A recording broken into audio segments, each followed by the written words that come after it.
Hello student, आज का जो टॉपिक रहेगा वो रहेगा आयनिक बंध। आयनिक बंध कैसे बनता है तो इसके बारे में हम डिस्कस करेंगे।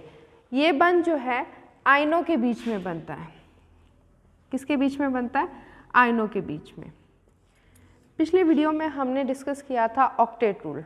ऑक्टेट रूल के अकॉर्डिंग हर कोई एलिमेंट अपने बाहरी कोश में इलेक्ट्रॉनों की संख्या 8 करना चाहता है और ये बात भी हुई थी कि जो आसानी से इलेक्ट्रॉन दे देते हैं वो तो कहलाते हैं मेटल और जो आसानी से इलेक्ट्रॉन नहीं देते वो कहलाते हैं नॉन मेटल। इसका मतलब इसके अंदर एक तो मेटल होगा और एक नॉन मेटल होगा। जो मेटल होगा वो कैटायन होगा और जो नॉन मेटल होगा वो एनायन होगा, यानी जो ऋणायन होगा वो नॉन मेटल होगा। तो इस तरह से ये बंध बनता है और हर कोई एलिमेंट अपने बाहरी कोश में इलेक्ट्रॉनों की संख्या 8 करना चाहता है। इस 8 करने के चक्कर में या तो इलेक्ट्रॉन देता है या फिर इलेक्ट्रॉन लेता है। आयनिक बॉन्ड को हम एक फेमस एग्जाम्पल NaCl से समझते हैं। NaCl सोडियम जिसका विन्यास होता है 1s2, 2s2, 2p6 और 3s1।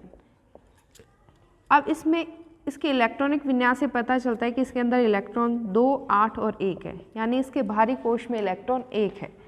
इसको 8 करने हैं तो इसकी टेंडेंसी रहती है कि एक इलेक्ट्रॉन दे दिया जाए। तो जो सोडियम है वो एक इलेक्ट्रॉन निकाल देता है और सोडियम प्लस में बदल जाता है।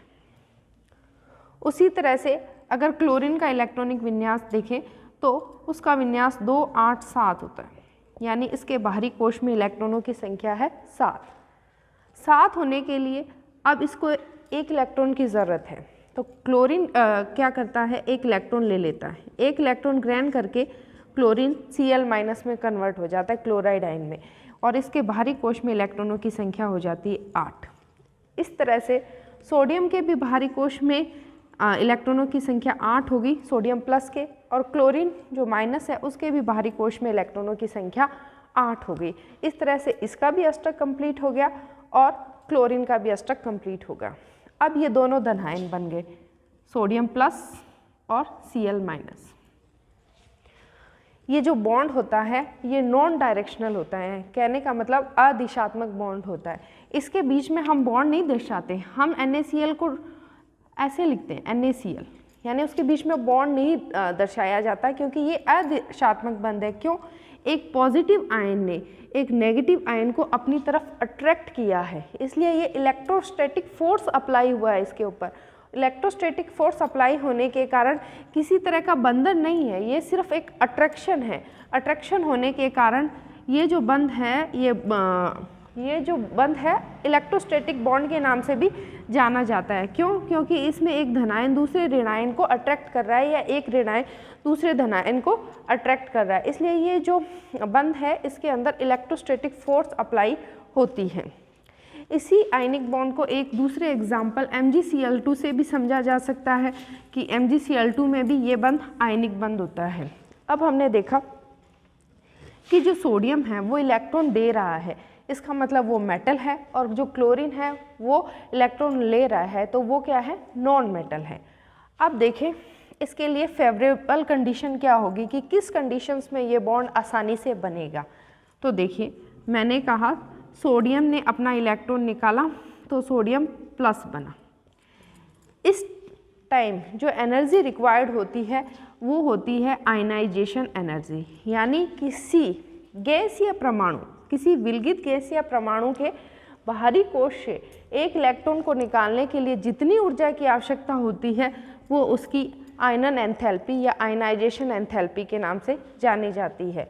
उसी तरह से क्लोरीन के अंदर हम एक इलेक्ट्रॉन जोड़ रहे हैं और क्लोराइड आयन बना रहे हैं, तो इस समय जो एनर्जी ज़रूरत होती है वो होती है, या जो एनर्जी निकलती है वो कहलाती है इलेक्ट्रॉन बद्धुता EA, यानी किसी विलगित गैस या परमाणु के बाहरी कोश में एक इलेक्ट्रॉन जोड़ने के लिए जितनी ऊर्जा निकलती है वो उसकी क्या कहलाती है? इलेक्ट्रॉन बंधुता।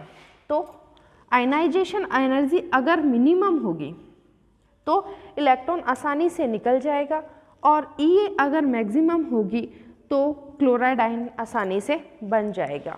अब हमारे पास सोडियम भी बन गया और क्लोराइड आयन भी बन गया, यानी धनायन और ऋणायन दोनों बन गए। अब ये दोनों यानी मेटल और नॉन मेटल दोनों आपस में कंबाइंड होंगे और एक लैटिस का निर्माण करेंगे, जिसे NaCl का लैटिस करते हैं। इस वक्त जो एनर्जी रिलीज होती है वो कहलाती है जी लैटिस एनर्जी, यानी जालक ऊर्जा। धनायन और ऋणायन जब आपस में कंबाइंड होते हैं और एक लैटिस का निर्माण करते हैं तो जो एनर्जी निकलती है, या एक मोल धनायन और ऋणायन आपस में कंबाइन होकर एक मोल जालक का निर्माण करते हैं, तो उस समय जो एनर्जी रिलीज होती है वो कहलाती है आपके लैटिस एनर्जी, जालक ऊर्जा। इस तरह से हमने देखा ये जो तीन एनर्जी है वो किसी आयनिक बॉन्ड को बनने के लिए रिस्पॉन्सिबल होती है। अब हम बात करते हैं आयनिक बंध की प्रॉपर्टीज़ की, कि आयनिक बंध जो होते हैं उसके अंदर क्या क्या गुण पाए जाते हैं। पहला गुण या पहला जो फीचर्स है आयनिक बंध का, फर्स्ट है ठोस अवस्था, सॉलिड स्टेट।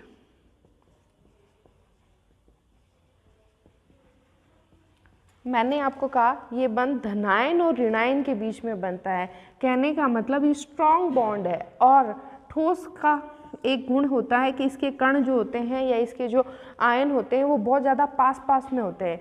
चूँकि इसके अंदर इलेक्ट्रोस्टैटिक फोर्स है इसलिए ये दोनों आयन आपस में चिपके हुए रहेंगे।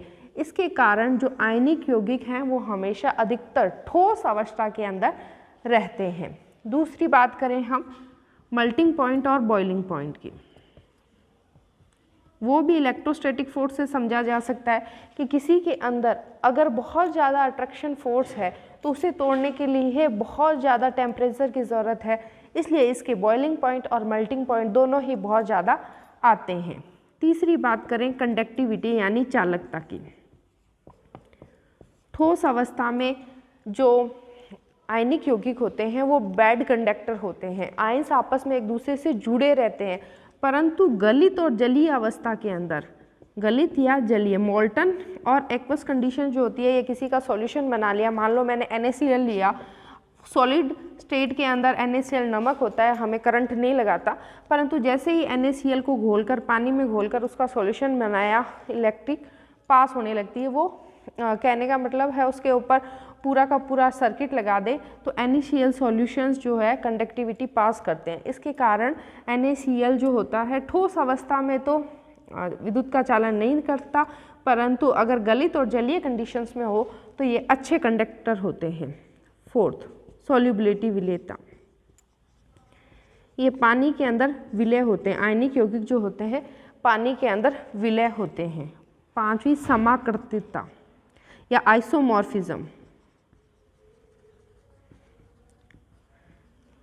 चूँकि ये आपस में बहुत स्ट्रॉन्गली कंपैक्ट होते हैं, इसके कारण ये आइसोमेरिज्म नहीं दर्शाते परंतु आइसोमॉर्फिज्म दर्शाते हैं। आइसोमॉर्फिज्म जिसके अंदर सिमिलर लैटिस स्ट्रक्चर होती है या जिसके आयन सिमिलर टाइप के होते हैं वो आइसोमॉर्फिज्म दर्शाते हैं। फॉर एग्जांपल मैं बात करूं NaCl और MgCl2 की, तो जो धनायन है दोनों का साइज लगभग समान है और क्लोराइड आयन का तो समान है ही, तो इसलिए NaCl और MgCl2 एक दूसरे के समाकर्तित होते हैं। Thank you.